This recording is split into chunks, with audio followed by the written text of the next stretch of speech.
Elite media বলতে আমরা কি জানি? প্রথম সারির গণমাধ্যম, প্রথম আলো, ডেইলি স্টার, তারপরে দিল্লি স্টার, সরি, পন্দের আলো, ডিলি স্টার, তারপরে আরো আছে অনেক বড় বড় সময় টেলিভিশন বা অন্যান্য বিভিন্ন ধরনের ওই যে ছায়ানট ফাট, এইগুলাই তো, এগুলা এলিট মিডিয়া। বিবিসি, এগুলো এলিট মিডিয়া? আপনি একটু দয়া করে খোঁজ নেন তো যে এই এলিট মিডিয়াগুলোর ভিউ হয় কত। আপনি যদি 2 দিন 3 দিন 5 দিনের ভিডিও দেখেন, তো এতে ভিউ হয় মাত্র 5,000, 10,000, 3,000। আমি রোস্টার ফারাবির কথাই যদি বলি, ওর এক একটা ভিডিও হয় ভিউ হয় 3 মিলিয়ন, 4 মিলিয়ন, 20 মিলিয়ন, 25 মিলিয়ন। আর বছর ঘুরতে ঘুরতে ওগুলো কই যে যায় ওর আর খোঁজ থাকে না, ওগুলো প্রচুর ভিউ হয়ে যায়। হিউজ কন্টেন্ট ক্রিয়েটার বাংলাদেশে এখন বেশিরভাগ বড় বড় কন্টেন্ট ক্রিয়েটার যারা, বেশিরভাগ সে সমস্ত কন্টেন্ট ক্রিয়েটাররা দেশপ্রেমিক এবং দেশের স্বার্থে সঠিক জিনিসটাকে নিউজ করে। তো এর পরেও দেখবেন যে প্রথম আলো বিভিন্ন ধরনের ভুয়া নিউজ করে। এই সমস্ত ভুয়া নিউজ এরা করে, অথচ আবার বছর গেলে দেখবেন যে ওই আপনার চিত্রনায়ক নায়িকাদেরকে আবার বিশাল বড় বড় অ্যাওয়ার্ড দেয়, পুরস্কার দেয়, প্রথম আলোর পুরস্কার দেয়। তো কথা হচ্ছে যে যাদের ভিউ হয় না, টিআরপি হয় না, শুধুমাত্র কূটনৈতিকভাবে বড় বড় নেতাদের হাতে খবর পৌঁছে দেওয়ার জন্য আর কাগজ পৌঁছে দেওয়ার জন্য, কাগজ তো এখন মানুষ পড়ে না, কাগজ ছাপানোর দামই ওঠে বলে আমার মনে হয় না পেপারে। কিন্তু এরা আসলে এই টাকাটা পায় কোথায়?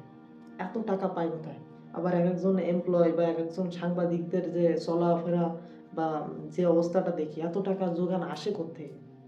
এইভাবে কোনো মিডিয়া মাধ্যম চলতে থাকলে তো 2 দিনে বন্ধ হয়ে যাওয়ার কথা, কিন্তু বন্ধ হয় না। এগুলো চলে কিভাবে? দুর্নীতি। দুর্নীতি ছাড়া কি এলিট মিডিয়া চলতে পারে? এলিট মিডিয়াগুলো চলে মূলত তো দুর্নীতি করে। এর আসে কোত্থেকে? প্রথম আলোর টাকাটা আসে কোত্থেকে? এই যে বড় একটা অফিস, এই এত বড় সার্ভার রুম, এই সার্ভারের কারেন্ট বিল কোনতে দেয়? এই 20,000 30,000 ভিউ দিয়ে কিভাবে সম্ভব?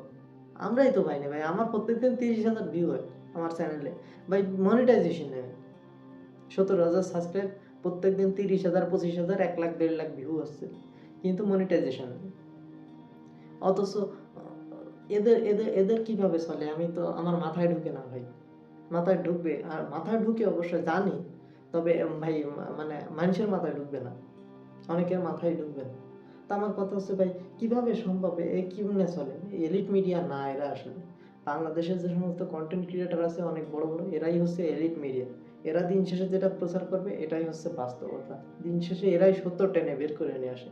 এই যে প্রথম আলো আমাদের এই যে জামাত ইসলামের এই রাজশাহীর আমিরের বিরুদ্ধে কি করছিল, যে বিভিন্ন, এটা প্রথমে এই প্রথম পন্দের আলোই ছাপাইছিল, পন্দের আলোয় এই ঘটনাটা ছড়াইছিল। আমাদের কেন্দ্রে বিএনপি যে সমস্ত নেতাকর্মী আছে তারা এই ধরনের প্রচার, নির্বাচনের দিন এগুলো নিষিদ্ধ থাকে, যে নির্বাচনীয় প্রচার নিষিদ্ধ থাকে, তারপরেও এই ধরনের অপপ্রচার চালায় তারা ভোট কালেকশন করার চেষ্টা করছে, এই অপপ্রচারটাকে প্রচার করে। কিন্তু প্রথম আলো সেটা জানিয়ে শুনে মিথ্যা প্রচারটা করছে একদম প্রকাশ্যে।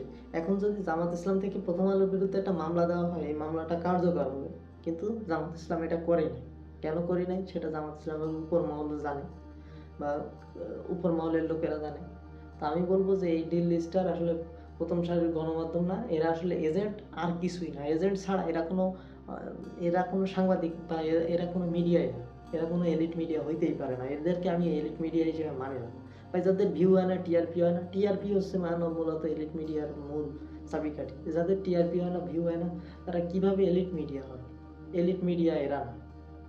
এই দেশের এলিট মিডিয়া তারাই যাদের ভিউ হয় বেশি, টিআরপি হয়, যেমন বাংলাদেশের কন্টেন্ট ক্রিয়েটার। এখন ডিজিটাল যুগ, ফেসবুক, ইউটিউব, এইখানে তো বেশি ভিউ হয়।